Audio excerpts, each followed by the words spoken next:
in the studio on April the 1st, 2019, and we're going to be talking with Jason about what's going on in dining services this month.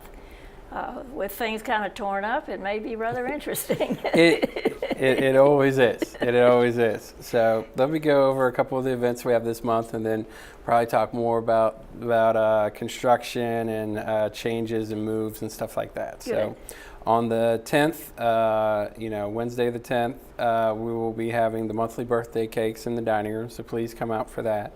The 21st, which is Easter Sunday, be on the lookout. We'll have special menus in all the venues and different hours for that as well. The 22nd, which is Monday, we have the Jefferson Bistro Town Hall from 11 to 12, so please come out for that. And then on the 26th is National Pretzel Day, so be on the lookout for that in the lobbies. One of the things too is, sometimes we always try to communicate out in advance anything that's going to be happening to residents. So that is good. The problem sometimes is things change after we communicate, and we have to kind of change it back. So if you saw your menu or got one of the early calendars, we were going to do a thank you night on Friday the 12th. And this was really just a overall thank you to the community. We were going to get a lot of higher end prime items and do specialty menus. And we got a lot of calls and concerns that we were doing it during Lent and that they would not be able to partake or it wouldn't be the same. And we wanted to honor that, so we are going to be rescheduling that outside of the Lent window. We'll try to find a time where no one has reasons why they would have dietary restrictions. Good luck. Yeah. With so many different but also beliefs. too, we do have a lot of things going on, and we definitely want our CB1 kitchen back as well. Oh, good. And we want to be able to make sure that everyone's getting those nice prime items cooked fresh on site. Now, CV1, that's Town Center. Town Center. We got like 3 or 4 names for everything. Right, so, I know. So Town Center, we want to have that. And so I guess to go into the update there, we are pretty much finished the construction piece of the kitchen. Really, we're on the punch list. We're looking to get one final permit and a couple of inspections, and then we'll be opening up. So really at this point, it's kind of in Fairfax County's hands, how fast they move on it. We've hired expediters and are trying to get the process as fast as possible. It's never as fast as we necessarily want it to be. Right. Trust me, if you see Mark or any of his team, they cannot help, want it to be as fast as possible. So we will be communicating out to everyone when we have access to that kitchen. One of the nice things about this is having the kitchen almost completed, but not having a permit to operate in it. We're going to try to actually set up some tours while we're not operating, so it's safer, so residents can come and see where their money went and see the new kitchen, see the new equipment. We'll have people in there to talk about the new things that we'll be able to do and the improvement. We'll have some photos of what it used to look like, and you can see what it looks like now. So we're trying to set up those dates, and we'll communicate out when we've had those in place. So people can really see, what they paid for. Sounds interesting. Just taking the staff who have spent so much time and energy moving and transporting food, the excitement on their faces, seeing the new kitchen that they're going to be able to operate in and be a faster, safer, more better operational kitchen. Good. So we're really looking forward to that. And get rid of the freezer truck outside. Yes, that would be, we can get some parking spaces back. That would be great too. We're excited about that. Also too, if anyone watching was able to come, thank you to everyone who's involved. We did have the ribbon cutting for Dogwood Commons, and that went extremely well. So I know we're doing all the moves over there, but the ribbon cutting was kind of a big event, and a lot of people helped, and a lot of residents helped as well. So just a big thank you for that. And for Jefferson, just to let people know, we've had some great interviews with potential GM candidates. So we are in that process. We're moving forward. My goal is to have someone in the near future start.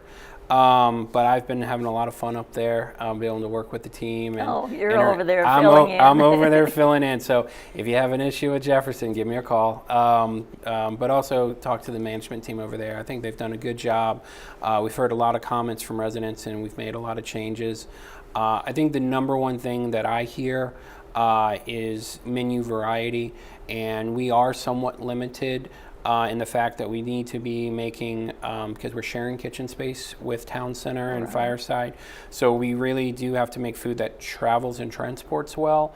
But at the end of the day, too, I know we're really excited in Jefferson to we love our Fireside coworkers, but it does get a little tight in the kitchen, so it'd be nice to have that space back. Yes. Also, that ability to really kind of ramp up the menus. And we've had some questions about menu choices and things we've put on it. And I know from Chef Mama and Mark, they're really looking forward to and excited when they get, one, their own space back, and two, that flexibility to really kind of listen to residents and make those adjustments to the menus where you're not kind of constricted to transportation needs. But I really am extremely thankful, a couple, but for the most part, residents have been really great during this whole process, which makes it a lot easier dealing and helping out the team. So just very, very thankful today. Very good. Yeah. So like I said, we got a lot of things moving. Woodland Skies, they started, I know, the work downstairs, but we'll give notice to everyone when we need to move Woodland Skies. But the nice thing is that downstairs area has to be 100% completed, pass permits before we can move upstairs. That's going to be a while looking at where it is. You never know, but I think we have a window. I think we're looking more in the summer months for that to happen. So we'll be communicating that ahead of time. The team has a great plan in place, and we'll, during their town halls, we'll be communicating that out. But also, too, just ask anyone on the management team or anyone in dining administration. So. Since we have if we'll be downstairs and have the outside barbecue available, maybe we'll have a few. Trust me, if it was up to Troy, we'd be barbecuing out there every day. And so, yeah, those are things that we've talked about. What can we do? The barbecue grill. We have ventless hoods that we're going to look at maybe doing some sauteing down there. It really depends. We needed to see the finalized version down there of where we can put and place everything. But no, that would be a great item, especially for a short window. We'd love to run a barbecue menu. Right. So that's a good suggestion there. Yeah. So. I think we all enjoy that and kind of miss it about our houses that we used to live in, where we could have a barbecue.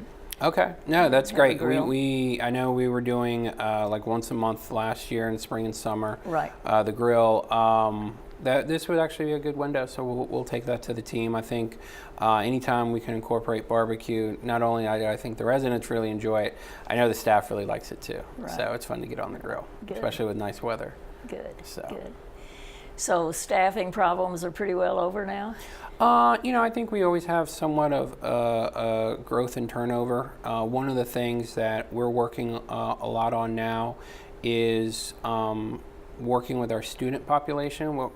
So we're having a lot of conversations now with our students who are graduating who aren't necessarily going off to college, and trying to find ways to train and develop them here at Green Springs. So that's a big initiative that we're working on. And we're also looking at training and developing our people in-house. So how do we take our expertise and really set up a program where we can train and develop our internal people so they can be ready to grow and promote within. So we've done a good job with that, but obviously that's a big focus now. I've talked to a couple students, with everything going on, maybe they're going to go into construction. So we'll try to get them to talk to the construction company if that's what they want to do when they graduate high school. But we have a lot who are interested in what we do here at Green Spring and what we do with Erickson. So finding those opportunities to set them up with either mentorships or individual development plans. We try to work with the individuals so they can grow and develop themselves. I know we've been a little short-handed there in Woodland Skies sometimes. Woodland Skies is that perfect storm scenario where we preach so much growth and development of yourself. The problem we had is we had some very good servers who wanted to go in fields that we don't offer here at Green Spring, which isn't bad. And a couple of them went to work in a judge's office or in the legal world, so we supported them that. And then I think we had another two who really kind of pushed and decided to go back to school full time. And you know, we're huge advocates of education and training and developing of people. It is nicer if it's spread out a little bit, but sometimes it does kind of seem to all hit at once. So they've been looking, and we've been interviewing there. I know we've picked up one or two, but also too, that's where we look at ourselves as a community. You've probably seen maybe some people who normally work in the cafe waiting tables and things like that. So we really kind of look at it as an overall community operation, and where we can move people around to help. But obviously, you know, the goal is to make sure that we're fully staffed everywhere. Okay, sounds like things are moving. Things are moving, yeah, things are moving. So every day is something different, but you know, with good communication and transparency, I think we've done well. Okay, very good. If you have any questions for dining services, you know where their office is, right there in Connor Terrace. Well, Village Square, on the way to Connor Terrace, and right now, anyway, they'll be moving somewhere. We're moving somewhere at some point in time. So when we find that out in time frame, we'll let everyone know. Okay. Thank you so much, You're Jason. welcome.